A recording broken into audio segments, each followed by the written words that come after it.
I'll tell you what makes an awful lot of sense. If you look at what Tennessee has done lately at left tackle and right tackle, they moved guys start one season at left tackle to right tackle. It worked out last year just fine, worked out incredibly well with Darnell Wright, who turned himself into a first round pick.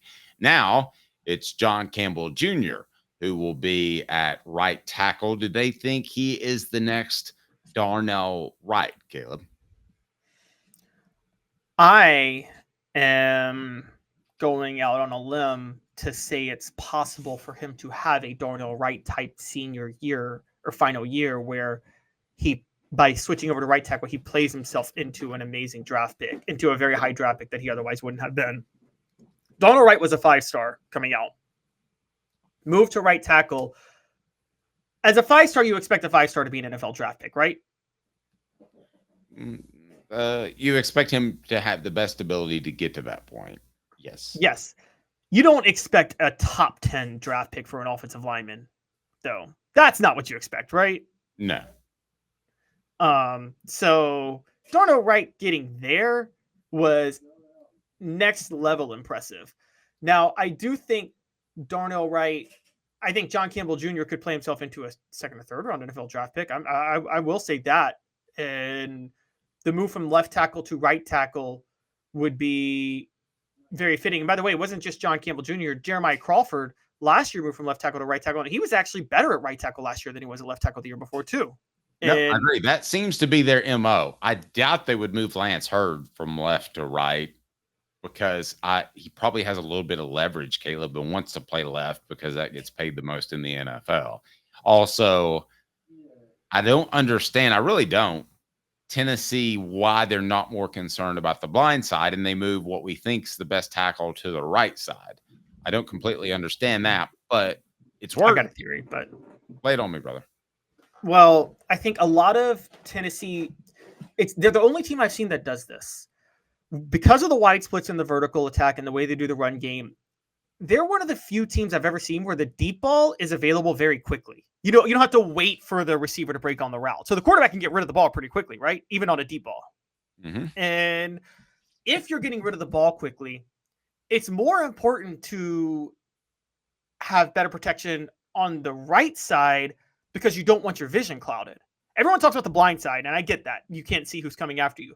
But it's as important on the right side because if you're a right-handed quarterback, the right side is where your vision is going to be clouded. If the blocker's not getting the defensive end on that side, you're not going to be able to see down the field, and that's a crucial part of this offense. So, okay, I think you're absolutely right. I think you nailed it, and I hadn't thought of it that way before.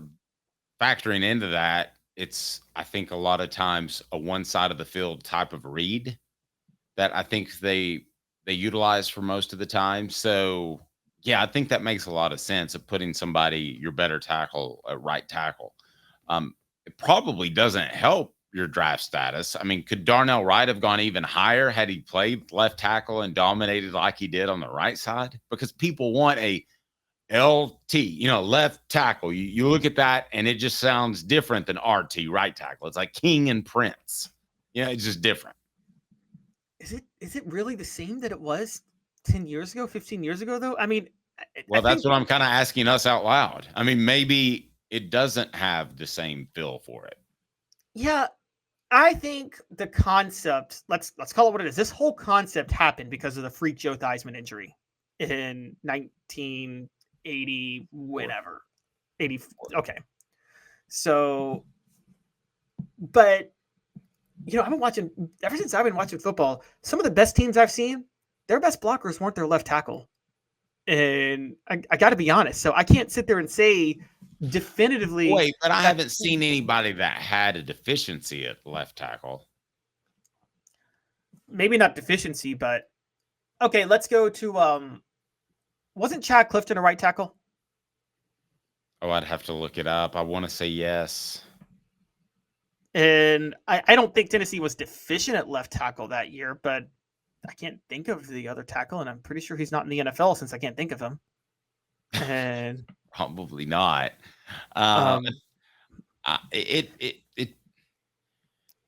If he is the next Darnell Wright, it would be huge for Tennessee, but he doesn't have to be. He can just be and I'm sorry, the player escapes me last year. The right tackle from Jeremiah last year. Crawford. I think he needs to be better than Jeremiah Crawford.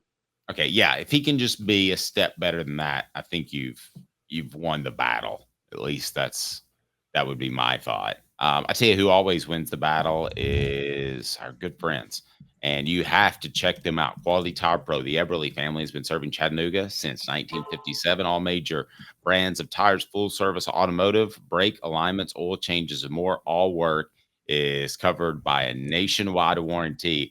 Cherokee Blvd or online at Quality Tire Pros. Go to Quality Tire Pros. Stop by and say, "Hey, Bo, Off the Hook Sports sent me." "Hey, Bo, Off the Hook Sports sent me." We greatly appreciate them.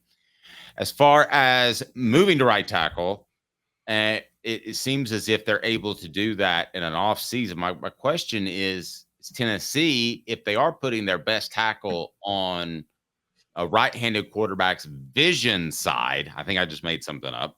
If they're putting their best tackle on the vision side on purpose so that they can make reads in Tennessee's offense, does that make them less of an NFL prospect at quarterback because they're not reading the entire field? That was something that Hendon Hooker had to face that question over and over and over in NFL draft interviews. Is that something, because of the way Tennessee runs their offense, that the Vols are going to have to deal with and Tennessee's quarterbacks are going to have to deal with going to the NFL?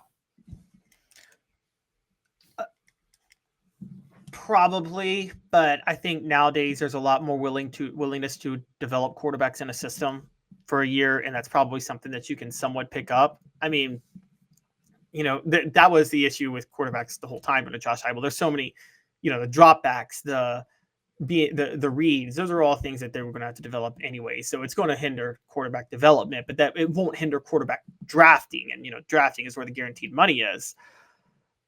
I think that it's very beneficial for the linemen. Again, they turn you into draft picks. So, and also I want to talk about John Campbell for a minute, because I criticized him early last year because I thought he made a lot of kind of mental mistakes, but I think he was just really, really raw. And I think this is a move that they make with you, Dave, when they think you're more refined as a lineman.